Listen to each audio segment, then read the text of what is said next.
Visit licensureexams.com and try our samples completely free of charge.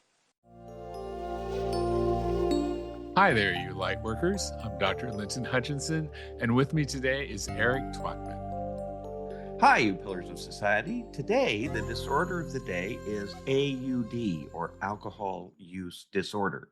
And we're going to include what you're going to look for in the DSM, how it progresses, where it comes from, and what the best treatments are.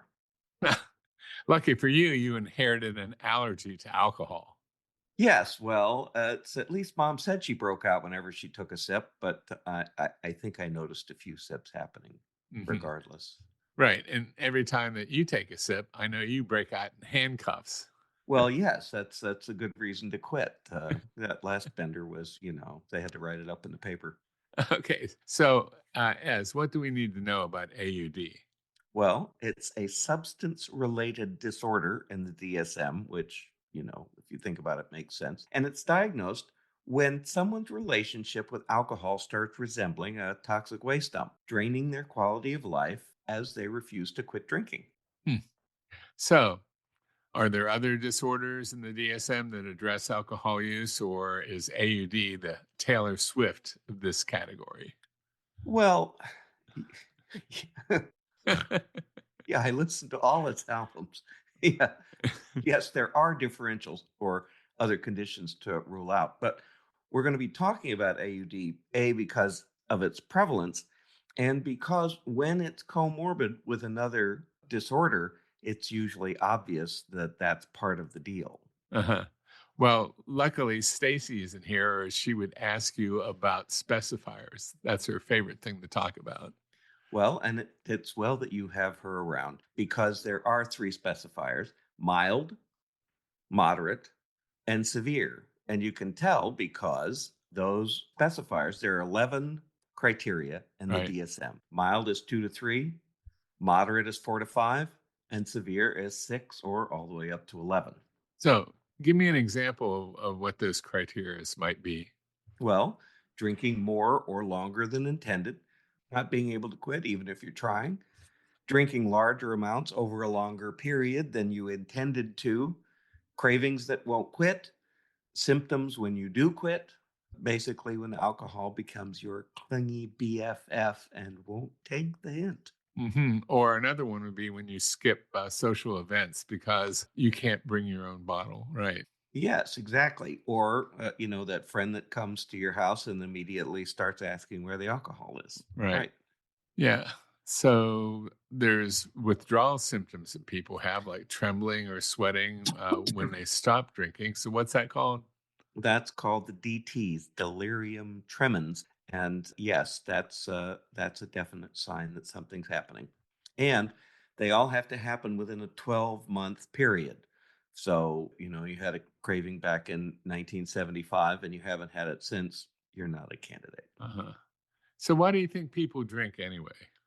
Well, often stress, trauma, negative emotions, which in that case we think of it as self-medication, but basically covering up the problems in life. And of course, there's a genetic component. hmm But mainly we think of it as the self-medication as a starting point. So basically, people drink to cover up the dumpster fires that they have of their lives instead of trying to put them out. Yes, because we know alcohol is flammable. It's really the worst thing to put out the dumpster fire with. Yes. That's right. Well, Right. sometimes I self-medicate with sushi and extra wasabi. Yes, And as a matter of fact, I've seen you laying in the gutter asking passersby for more wasabi, and it's a sad sight. And we're going to do an intervention soon for you. okay, well, it does give me some temporary relief. And as you know, that once you start doing it, it leads to the vicious cycle where sushi becomes your primary method for coping with any problems that people have. Well, yes, when you've got to have wasabi, it's not that bad a self-medication thing, whereas alcohol can certainly ruin your life. And what's important to know is whether it's stress or traumas or physiological, it is a complex web of issues that can start a person down the path. And it's important to deal with regardless of which thread is coming to make it the problem in the person's life. Mhm. or whether or not you understand what's driving the engine. Once it's out of control, the point is to stop it. So you want to help the client find the root causes and also deal with the problems. Right. So you as a therapist try to help the client by not blaming them. And another thing you need to do is try to identify the causes. You're right. Once you start blaming, you're really just heaping on what they've felt from everybody else, and now you're part of the problem. So once they understand why they drink, then that's it, right? Well, okay, no. But once they understand why they're drinking, where it's coming from, Uh-huh. that's like, seeing where you started on the road. But no, the problem is that they need to find a better coping strategy, like you have with celery juice. Except my celery juice, when I do it, it's a healthy kind of a thing. So I'm really not addicted to it. I only drink 1 glass a day, every day. Yeah, it sounds like the definition of an addiction. Every day you got to have the green monkey on your shoulder there. Uh-huh. Well, the bottom line is when you're treating AUD, you should operate under the assumption that your client or, your celery juice addict can recover. But it takes a lot of work from multiple directions. And it's not just understand how you drink and stop, it's all of the threads that are going to help. Okay, so the one thing you've got to remember is you have to have an individualized treatment plan with the client because one size fits all just doesn't work. Exactly. Right. So, how do we help clients with AUD? I assume it's more than just say no and handling them a celery juice recipe. The recipe, you mean grinding up a bunch of celery? That is a toughie. Yes. As a matter of fact, there are multiple ways of dealing with it. And one of them is your favorite Yes, stages of change model. right, the trans theoretical model. Yes, absolutely. The words are like music to my ears. Okay, I know we just did a podcast on that, but That's right. let's go ahead and talk about the stages of change, or I call it the PCP AMT. Yes, you do. You love to call it that. Right. For what are they? Pre-contemplation, Pre-contemplation, contemplation, preparation, preparation, action, maintenance, maintenance. and termination. Yes, and in pre-contemplation, you don't think you have a problem. I don't know why people are talking about it. I can quit anytime I want. It's not a deal. And so it's like their friend that having 12 cats is totally manageable. And then, all it smells like is the inside of a litter box. Then comes the contemplation stage where the client starts weighing the pros and cons, but they're still weighing it because they don't realize that it's a deal in their life. Mm-hmm. Sort of me, like when I'm at an all you can eat buffet. Right. Okay. So, what about motivational interviewing? Well, that's where you take a more active role, right? Because in the stages of change, you're helping the client realize what stage they're in. Right. In the motivational interviewing, you're doing just what it says. You're helping to motivate them to make those changes. Mm-hmm. So, go ahead and put down that bottle. Right. So basically, you're helping them explore their ambivalence about change and nudging them towards a healthier choices. Yes, and it's the nudging that makes it the more active part. You're not just sitting on the sideline anymore. You're actually intervening to a bigger extent. Right. So you do that, and a lot of things are going to come up to the surface. So when Well, it bubbles up, then what? right. And now they're looking at back to the trans theoretical model. They're looking at the contemplation stage. They're actually looking at, do I really need to drink that fifth of Jack Daniels every day? Hmm, Or do I need to do something about it? I thought you liked rum and coke. Well, how about family therapy? That sounds important too, unless, of course, part of your family is part of the problem. Not unless you assume the family is part of the problem and that they need help in figuring out what to do with their problematic sibling, son, father, whatever it is. Because often the family is just as clueless as what to do as the client themselves. So, Hmm. family therapy is important to help ground them in A, what to look for, and B, how they can actually be of help rather than what they've probably been doing, which is just heaping on the guilt. Right. Judgment and blame. They have a tendency to do that. Well, Y- right, and Yeah. you can see where it comes from, and by the same token, you can see why it's so unhelpful. Yeah.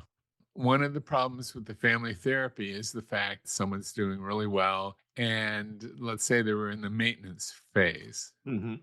then they relapse. And the wife or the husband or the grandparents starts blaming them and shaming Right. them. Yes. But if only you had stayed off the bottle, then we Right. wouldn't be in this problem, which that's part of the genius of the trans theoretical model is noticing the cyclical nature, like we mentioned in the podcast, of the fact that you expect it. It's baked into the theory that there are going to be problems, there are going to be relapses, and that you just expect it and that you figure out what to do, not if it happens, but Right. when it happens. So I guess you'd have to spend a lot of time educating the family about what they can expect in terms of someone dealing with their addiction.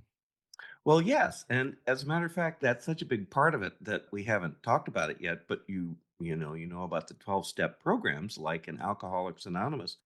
There's another group called Al-Anon that's specifically for families of alcoholics Uh-huh. that deals with their own 12-step journey in how to deal with the alcoholic member of their family. So, Right. yeah, it's that big a thing that Mhm. it's not just some little niche where you talk about family therapy. It's like part of what you need to deal with. It's a good point. It's a good point. You know, there's another technique, contingency management. Yes, I figured you'd love that one because you like the Premack principle, don't I you? do like the And pre-med. it sounds just like it. Yes, tell us what it involves. Basically, you're going to be getting some type of tangible rewards for whatever positive behaviors you have regarding not drinking. Right. So you didn't drink today, so here's a nickel. Good Uh-huh. job. No, it's got to be more than that as. Oh, you didn't drink, so here's a 10 spot. There you go. Yes. So basically, classic behaviorist therapy where you're giving a positive reward for positive behavior Exactly. and not really talking about the negative behaviors, but basically just the positive side of things. How about DBT? Oh, yes, dialectical behavioral therapy. That's actually has proven to be effective in a lot of the research studies that many people have used DBT successfully, and it's proved to be a viable thing. Yeah. Hmm. I'll tell you, when I think about this, to answer any questions on AUD on a licensing exam, it looks like I have to have a whole range of knowledge base from DBT to CBT, the family therapy to trans theoretical models. So there's a lot involved in this. Yes, because it's such a prevalent problem in our society that people have realized that, as you said at the beginning, you need the individualized approach to the person, which means that some people won't respond to the behavioral side. Some people won't respond to the motivational interviewing side. So you've got to have a pretty broad spectrum, which makes it complicated if you're trying to take a test and they're asking about it. You're Mhm. absolutely right. Yeah. Well, one of the things that you need to know is the vocabulary. If you don't know the vocabulary, you may miss some questions. So let's go ahead and do a Yes, quick exactly. lightning round. Okay. Lightning round. I love it. I'll start. Craving is when you can't stop thinking about drinking, like me with pizza when I'm really hungry at night. Okay. Tolerance means that you need more alcohol to feel high, like needing extra espresso shots at your age. Yes, exactly. Detoxification, the process of allowing the body to eliminate alcohol. Relapse is returning to drinking after you haven't done it for some period of time. Yes. Harm reduction is a set of strategies that aim to reduce the negative consequences of drinking, tools that a person can use to ameliorate their problems Mhm. until they quit drinking for good. Enabling is behavior that unintentionally supports a client's substance use. So let's summarize what we covered. Obviously, it's a complex thing, like we mentioned, a lot of moving parts biological, psychological, physiological, social. And DSM has clear criteria, and it should be an individualized technique that's going to be most effective for that person. And there are different techniques: motivational interviewing, CBT, relapse prevention, and your favorite trans-theoretical model, Right. Which is also known as stages of change. exactly. Yes. And so therapists and family members need to understand it as a journey, not a one-time thing. Not that I went to detox and now I'm finished. And as we mentioned, TTM, the trans theoretical model, has it baked in that there are going to be relapses, that there are going to be problems, that you're going to need to recognize the fact and not feel guilt over that fact that there were problems in resurfacing after having problems with alcohol. Thanks for joining us today. Yes, thank you so much. We hope the podcast has given some valuable information that you might see in your licensing exam and some practical insights to help support your client's recovery. And remember, It's in there. it's in there. Did we miss anything? I don't know. This is starting to remind me of a Marvel movie where they have a trailer after the credits. Oh, yes, really. If only we had Captain America to swing in here. That'd be Right. good. But I'm glad people stuck around because what we didn't talk about were assessment instruments. Okay, this one's pretty easy. If an assessment instrument has the word alcohol in it, you know what it's for. So let me give you some of the not obvious assessments that might show up on your licensure exam. One is called Audit C. You wouldn't think that has anything to do with alcohol, but it's a shortened version of audit consisting of 3 questions related to the frequency of alcohol use, the typical amount consumed, and occasions when you end up having heavy drinking. How about the cage as? The cage is another assessment instrument. And once again, you see the cage, you'd never guess it was for alcohol until you see the question. And it's 4 yes or no questions. Have you ever felt you should cut down? The C. Have people been annoyed by your or criticized your drinking? The A. Have you ever felt guilty about your drinking? The G. And the eye opener: have you ever had to have a drink first thing in the morning to steady your nerves after a bender last night? And that's the E, CAGE. Okay, there's a couple more. One's called Tweak and T-ACE. Mm-hmm. Tweak and T-ACE are assessment instruments specifically designed to work with pregnant women. Oh, all right. So Tweak and TACE are both for that? Yeah, both of them Oh, are. okay. All right. And then the CRAFT, CRAFFT, is used to identify risky substance use, including alcohol, among adolescents. And basically for anyone under 21. Right. And another one, or the last one we're going to talk about, is called assist. You would never think that had anything to do with alcohol, but the assist is for alcohol, smoking, and substance involvement screening test, is what it's called. It's a comprehensive assessment instrument developed by the World Health Organization. It screens all levels of problems of risky substance use. Well, that's it from this part of the universe. How about Well, you? that sounds good. And I'm glad we had a little tag at the end because the assessments, I think, are things that would show up on the test as well.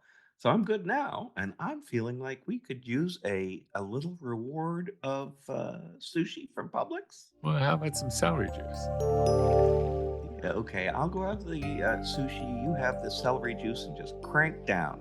Okay. Either way, to reiterate to our listeners, remember, It's in there. it's in there.